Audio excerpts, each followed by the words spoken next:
So who wrote the Gospels? So suppose somebody comes up to you and says to you that Matthew, Mark, Luke, and John didn't actually write the Gospels in the New Testament. There's a lot of skeptics that say say Matthew, Mark, Luke, and John had nothing to do with the Gospels that are in your New Testament, and that whoever did write the Gospels, they didn't have any access to eyewitness testimony or any firsthand evidence about Jesus. Somebody like, say, there's a skeptic named Bart Ehrman, and he says the New Testament Gospels were written not by people who were eyewitnesses, but by people living later. Now, his evidence for that is the fact that the Gospels, the titles of them are phrased gospel according to, like gospel according to Matthew, gospel according to Mark, and so on. And according to, gospel according to, or a book written according to, that actually wasn't a real typical way of describing a book in the ancient world. So he says at some point, somebody had to standardize these titles, and when they did, they just made up the names Matthew, Mark, Luke, and John because they were trying to connect them to people that were familiar to the audience that they were aiming these Gospels at. So here's what, again, Bart Ehrman has to say. He says, the Gospels that came to be included in the New Testament were all written anonymously. When Christians recognized that they needed apostolic authorities, they attributed these books to Matthew, Mark, Luke, and John, and scholars continue to call these books Matthew, Mark, Luke, and John, not because, according to Ehrman, because they actually wrote these books, but just as a matter of convenience. And so that really challenges us as Christians. Is it true that the Gospels weren't actually written by Matthew, Mark, Luke, and John? And if they weren't, what does that mean for our faith and for what we believe about the truthfulness of these texts? But here's the thing. There are at least three reasons why I think we can be really sure that Matthew, Mark, Luke, and John were the sources behind these texts. Here's the first one.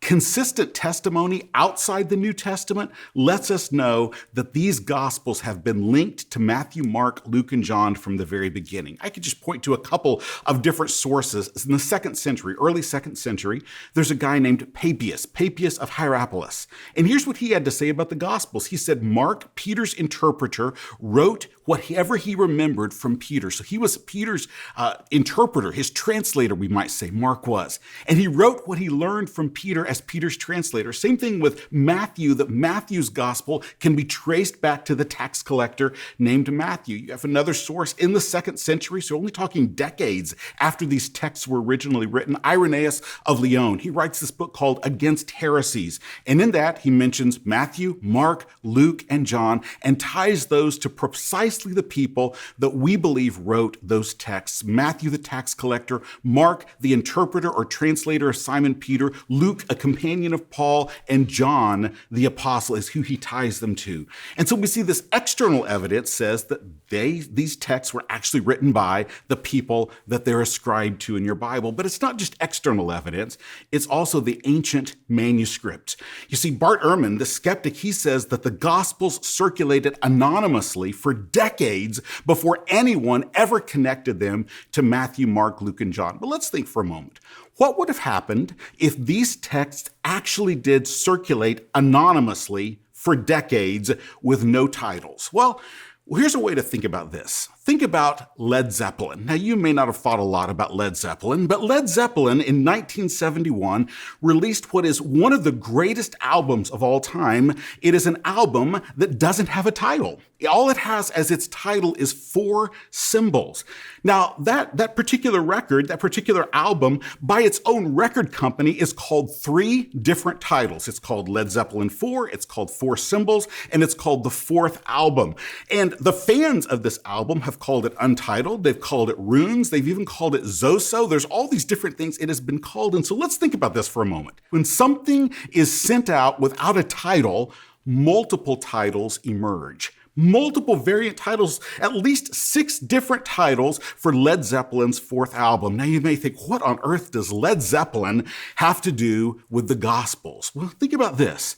If the Gospels had actually been circulated anonymously, completely anonymously, what we ought to find in the manuscripts of the Gospels is all different names for the manuscripts. In other words, the Gospel according to Matthew, what we call that might be called by one person, Gospel according to Andrew, Gospel of Andrew. Somebody else might have called it Gospel of Philip. They would have added all sorts of different titles to these Gospels or titles that didn't even mention the author at all.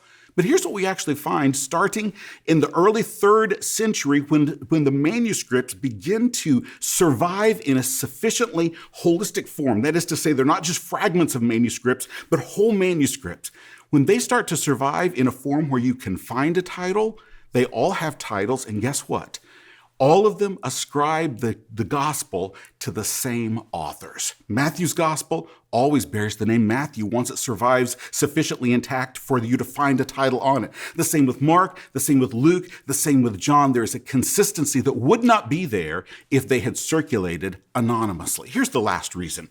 If the names of the authors had been fabricated later, they wouldn't have chosen the 4 names we have on the Gospels. Yeah, Matthew maybe, John certainly, but Mark and Luke, they would not have chosen those 2 names.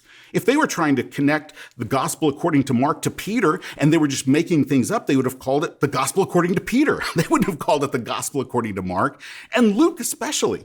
Luke is barely mentioned in the New Testament. If you're wanting to connect this Gospel to Paul, call it Gospel according to Paul. Or if you're wanting to connect it to a companion of Paul, call it Gospel according to Timothy. Or better yet, call it Gospel according to Timothy Paul. That's a great name right there. But whatever it is, you're not going to ascribe a Gospel to Luke if, in fact, Luke didn't write it. Christians, from the very beginning, they knew who wrote these Gospels.